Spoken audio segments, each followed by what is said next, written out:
Bonjour, bienvenue dans la série sur les échecs. Alors, dans les exemples que nous avons vus, la paire de fous a montré ses vertus grâce à sa collaboration naturelle et sa capacité d'entreprendre des actions d'échange au moment propice.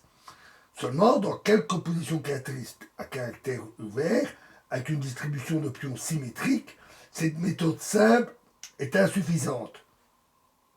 Déjà, Steinitz nous indiqua l'important plan stratégique pour l'utilisation de la paire de fous dans ce genre de position.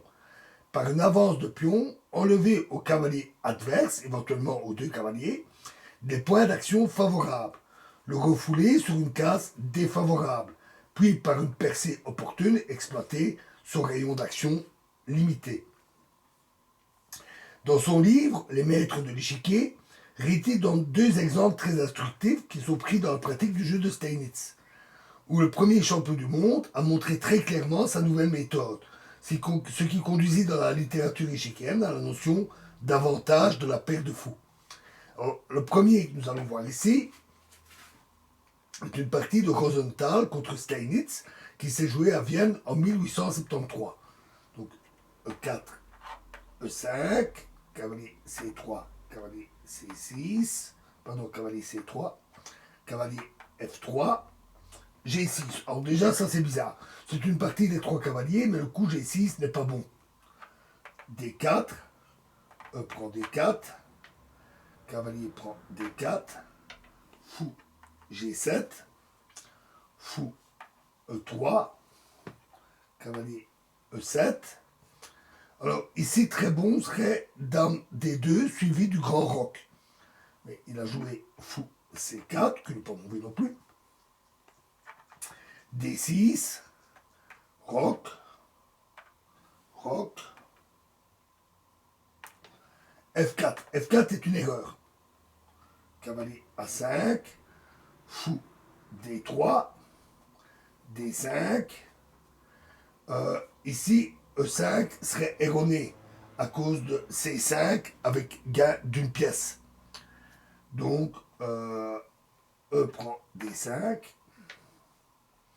cavalier prend D5, cavalier prend D5, dame prend D5, C3, tour D8, qui menace à nouveau C5. Donc, dame C2, ainsi maintenant à C5, les blancs pourraient jouer fou E4. Cavalier C4, un très bon coup.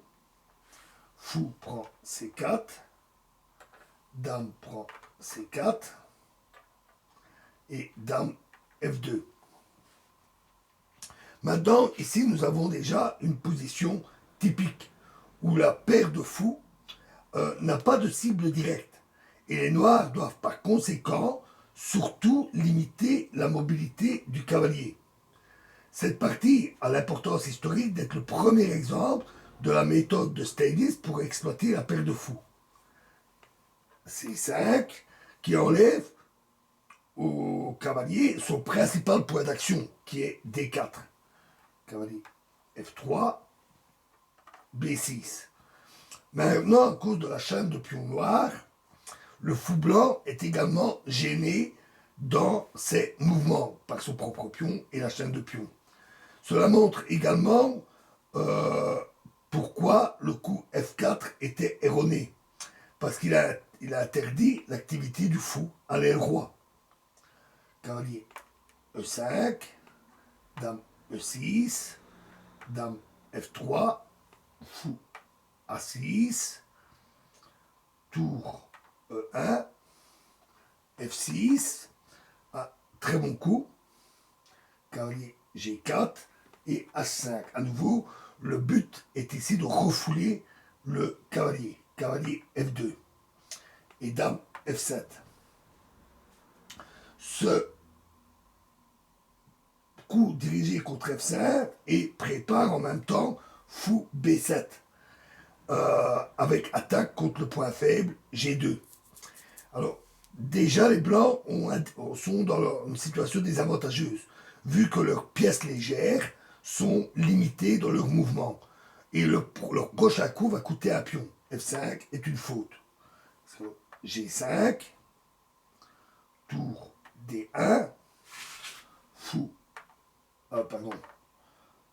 fou B7, donc c'est un coup qui était prévu, dame G3 et tour D5. Un très bon coup. Tour prend D5, dame prend D5.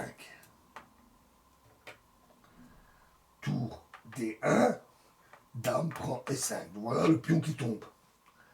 Dame C7, D5, B3, tour E8, C4,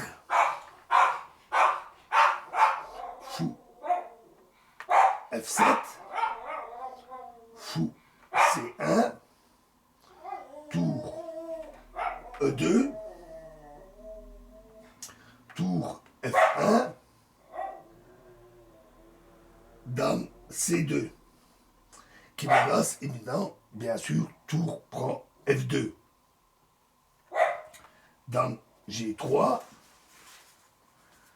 dame prend A2, roi H7,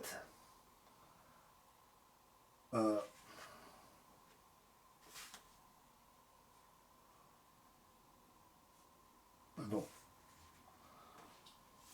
j'ai oublié le dame B8 échec, roi H7, retour dame G3, fou G6, H4, G4, cavalier D3, dame prend B3, dame C7 et dame prend D3. Et là, les blancs abandonnés, ils ont perdu beaucoup trop de matériel.